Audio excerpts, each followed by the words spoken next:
wasiwasi kwamba upendeleo unaweza ukafanyika kwa kupitia majaji, watu wanaokuja kuwafanyia usaili. Sasa natamani kujua mnatumia vigezo gani kuwachagua wale wanaowafanyia usaili, hasa ule usaili wa mdomo, kwa sababu ule unakuwa na kuonana ana kwa ana na yule ambaye anafanya usaili.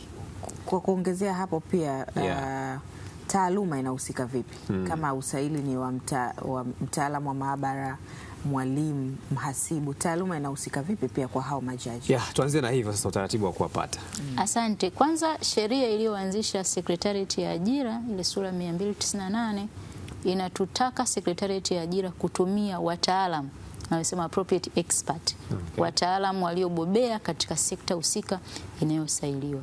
Kwa hiyo sisi kama taasisi tunapokuwa na usaili, kitu cha kwanza tunaangalia wataalamu wa zile kada zinazosailiwa wanapatikana wapi. Kama tunamsaili mtaalamu wa mionzi, kwa hiyo sisi tunaangalia kwamba ni taasisi zipi zina hawa wataalamu, na wataalamu hao tunawatumia kwanza waliopo kwenye public service, lakini kama kwenye utumishi wa umma hakuna wataalamu, tunaenda pia kuwachukua waliopo nje ya utumishi wa umma. Kwa hiyo tukishatambua kwamba wataalamu hawa wanapatikana kwenye taasisi hizi, huwa tunaandika barua kwenye hizo taasisi za kuomba. Lakini wale wataalamu wanaambiwa tu wanakuja kwenye kazi, hawajui wanakuja kwenye kazi gani. Na taratibu zetu ni kwamba jopo moja linatakiwa kuundwa na wataalamu kutoka kwenye taasisi tofauti. Kwa hiyo wanakuja pale wakiwa hawajuani, asubuhi ndo wanaambiwa wewe na wewe na wewe na wewe mtaenda kutengeneza jopo hili. Kwa hiyo hicho ni cha kwanza, wanakuwa hawajuani.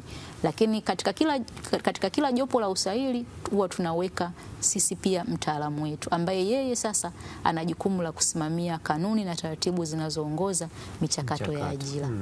Na katika hilo pia hawa wanaokuja kufanya usaili, hasa usaili wa mdomo, si ndio? Ndiyo. Zile marks ambazo watu walizipata zina mchango wowote kwenye usaili wa oral? Kwa mfano kama mtu alipata 69, kuna namna ambavyo hii 69 ya kwenye written inaweza ikachukuliwa kujumuishwa na ile itakayopatikana kwenye oral, ama hii akishapita pale kama kwenye home and away kwenye kama aggregate tunatafuta hivi. Kwa sasa kwenye usaili wa kuandika ule wa mchujo hakuna ile aggregate. Aggregate kwa sasa inatumika kwenye zile kada ambazo zinafanya usaili wa vitendo. Kwa yale matokeo yaliyopatikana kwenye usaili wa vitendo yanajumlishwa na matokeo yaliyopatikana kwenye usaili wa mahojiano na kutengeneza wastani. Ila kwenye usaili wa mchujo hatufanyi hivyo. Kwa ile ikishapita imepita hiyo. Ile ikishapita imepita. Haijalishi mpata 69, 80. Ndio hiyo imepita. Na pale kwenye usaili kama nilivyosema huwa tunaweka mtaalamu wetu. Kwa hiyo wale wajumbe kitu cha kwanza wanatakiwa, na maswali yale ya usaili huwa wanakutana nayo kwenye chumba cha usaili asubuhi. Kwa hiyo wanayapitia na kuyaangalia tu kama yako sawa. Kwa hiyo wakati wa usaili, msailiwa akishasailiwa, wajumbe lazima wenyewe pia waulizane kwamba huyu msailiwa tumemuonaje. Inawezekana sasa kama ulivyosema, mimi nina jambo langu, msailiwa akajibu vizuri lakini nimempa 50. Lakini kuna mjumbe mwingine pale amempa 90. Kwa hiyo lazima sisi kama wataalamu tuulizane, mbona huyu mtu amejibu A, B na C, wewe kwa nini umempa 50? Na haya majibu aliyoyajibu ni majibu sahihi.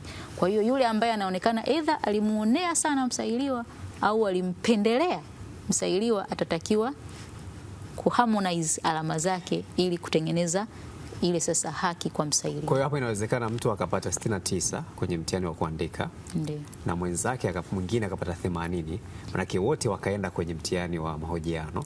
Na huyo alipata 69 akamshinda yule alipata 80. Inawezekana? It is possible, inawezekana. Kwa sababu matokeo ya usaili wa mahojiano ndio matokeo ambayo yanaamua matokeo ya usaili wa mwisho. Usaili wa mchujo huku kwanza haufanyiki kwenye kada zote. Unafanyika tu pale ambapo idadi ya nafasi zilizotangazwa ni chache sana ukilinganisha na waombaji waliokidhi vigezo. Kwa hiyo tunaufanya kwa lengo la kupunguza waombaji kazi wenye sifa ili wapatikane wachache ambao watakuwa manageable kwenye jopo la usaili kwa mujibu wa kanuni, ambapo nafasi moja inatakiwa kushindanishwa na waombaji watatu.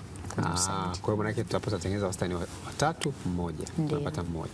Kwa hiyo kama nafasi iko moja, maana yake ule mtihani wa kuandika inabidi ubakishe watu watatu. Ndio. Lakini kama sasa ndo tumetangaza nafasi moja, lakini waombaji waliokidhi vigezo ni 3, hawapitii ile hatua ya kuandika, wanaenda moja kwa moja kwenye usaili wa mahojiano. Ili msiwachoshe. Ndio. Wako 3.